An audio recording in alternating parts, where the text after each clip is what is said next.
Hey everyone, Aisha here. So today I want to talk about the topic, you are under construction and that is okay.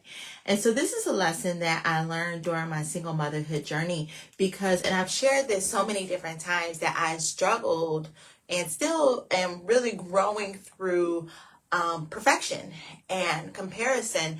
And so that's why I wanted to talk about the topic about being under construction, because when I began to see myself as someone who is under construction, I learned to give myself more grace in the process, and I learned to be kinder to myself. So I hope that this is really encouraging to someone today. And so, one of the things that I understood was that logically I knew that the only perfect person is Jesus, right? But that still did not stop me from trying to be perfect. And I would set these impossible standards for myself and then get upset when I didn't hit my own impossible standards. And this was something that I really dealt with even before I became a mother. Like, I expected this academically, I expected this in work, and if I did not measure up to the standards that I set for myself, I became very down on myself. I became very self-critical and just say unkind things to myself. And so I know even in motherhood, this resulted in me believing that the only way to be a good mom was to cloth diaper, was to breastfeed 100% of the time, and to make my own baby food. And at times that really left me mentally exhausted, physically exhausted, and depleted, which was very difficult. And so when I came to the revelation that I'm under construction and that's okay, it began to become freeing to me. And let me give you this example. Think about when a building is under construction. A building isn't finished. And so if you're thinking, I want you to think back to a time where you've been just driving down the road, or maybe you've been walking or taking a jog down the road, and you see a building that is under construction. What do you see?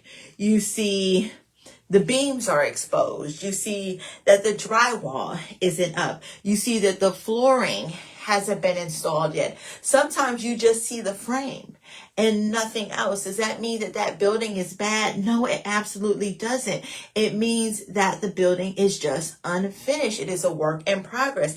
And would you ever compare a building that is under construction to a building that is already done, with the wiring put in, the drywall up, the flooring done, the chandeliers hung? You would never compare an unfinished building to a finished product.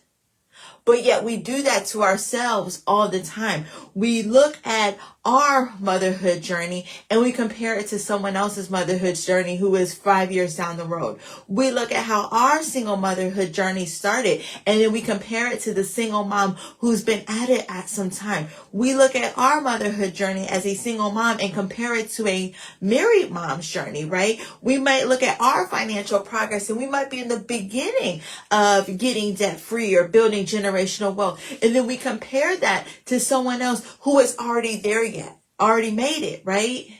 And who is already further along down the process.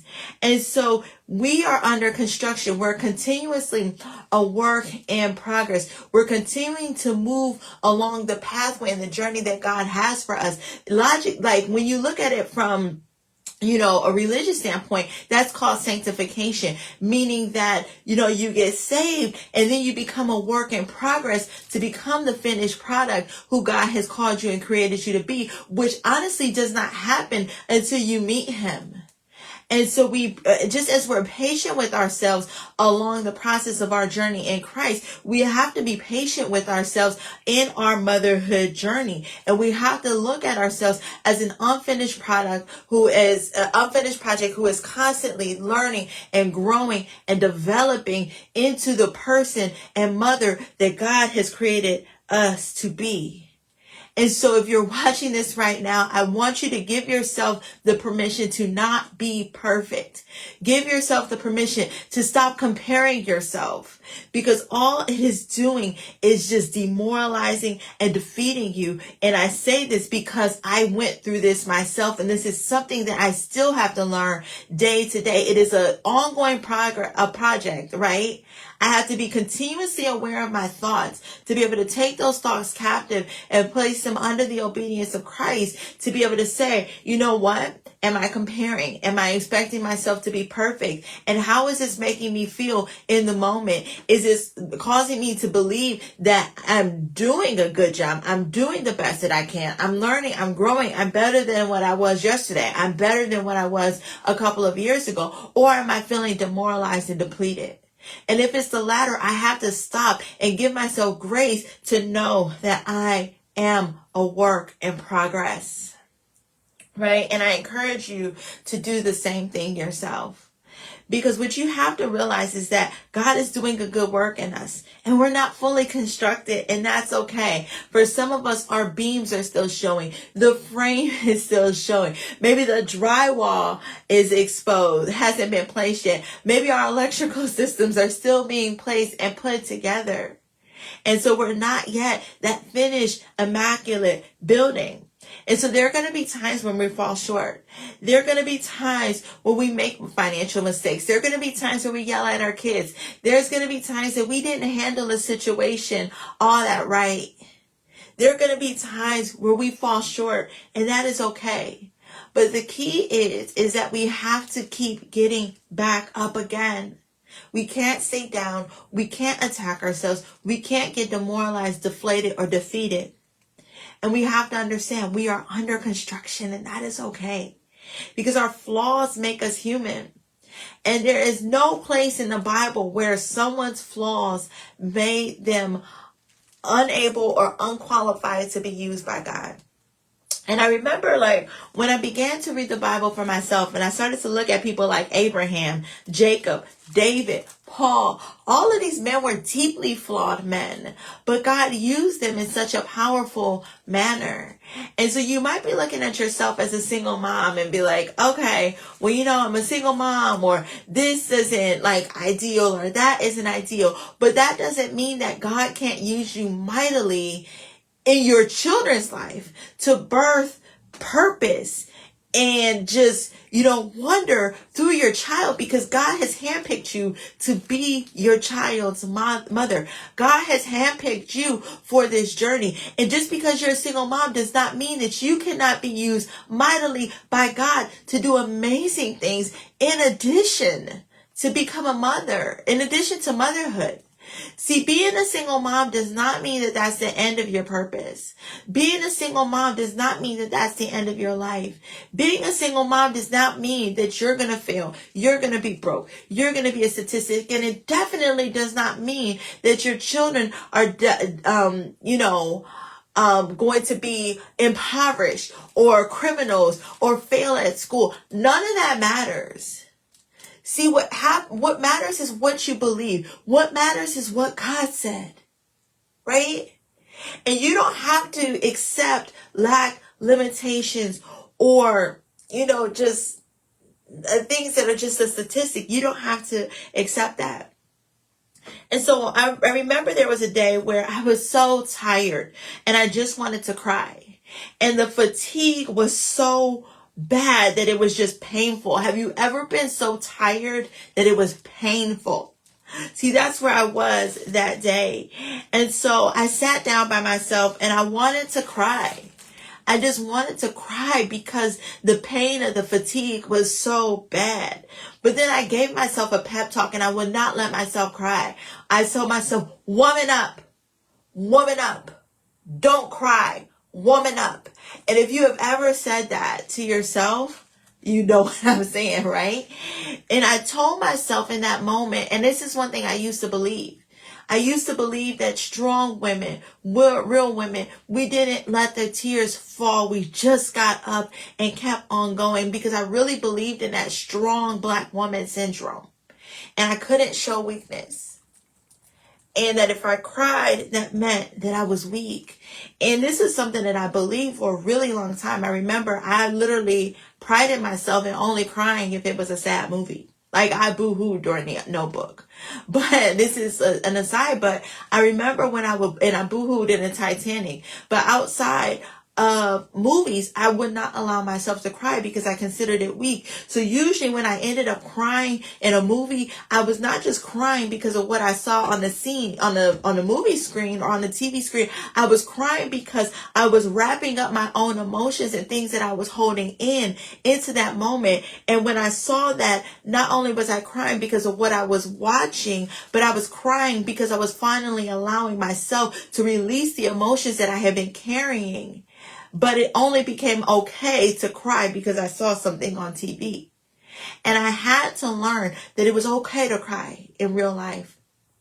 Being someone who felt emotions, who processed emotions, who needed to release emotions, did not make me weak. It made me human, right? It's crying, during times when I was exhausted in motherhood did not make me a bad mom. It didn't mean that I did not love my kids. It just made me human. That's all. And I used to also think that if I cried, that meant that I wasn't grateful. No, it didn't mean that I wasn't grateful. It just made me human. And so in that time when I was saying that I was so tired, I felt so much fatigue that I was in pain, I did not allow myself to cry because crying did not meet my standards of what a perfect mom was. A perfect mom, in my opinion, at that time, didn't cry. She just soldiered on and kept going. And if you notice, I said it didn't meet my standards of motherhood, right? My standards. Not God's standards. Not human. My standards. Because I had a flawed sense of what perfection was, and I had a flawed sense of what my goal was. And my goal should have never been perfection. It should have been showing up and being my best each and every day. And if I fell, I got back up. And if I was weak, I leaned on God to give me my strength. That's what I should have been doing. Because 2 Corinthians 12 verses 9 through 10 lets us know that when we are weak, God is strong, and God's strength is made perfect through our weakness. And that became a mindset switch for me. That when I felt weak, I was able to lean on God's strength and allow God's strength to be made perfect in my weakness. And so that allowed me to begin to let go of comparison. And I had to allow myself to realize that I didn't need to be perfect. I didn't need to compare myself to other people. And when I feel myself wanting to lean into perfection or wanting to lean into comparison, I go back and say, when I'm weak, God is strong. God's strength is made perfect in my weakness. But also there's something that I heard before, like at a conference or something, that I really thought was very powerful. And it said, God did not make you a clone. He made you an individual for you to be able to stand out for him. So I'm not a clone. I was never meant to have someone else's journey. I'm meant to have my journey being guided by the Lord into who he has created me to be. And so instead of perfection, chase God. Instead of comparison, chase God. And allow your relationship with the Lord to continue to grow and to develop. And let yourself know that you are under construction. And that is okay. And never, ever, ever compare your construction, your progress, to someone else's journey that is further along the path. And the other thing is, you don't know what they're really going through. You really don't. And I remember hearing something one day of somebody who, what was it saying?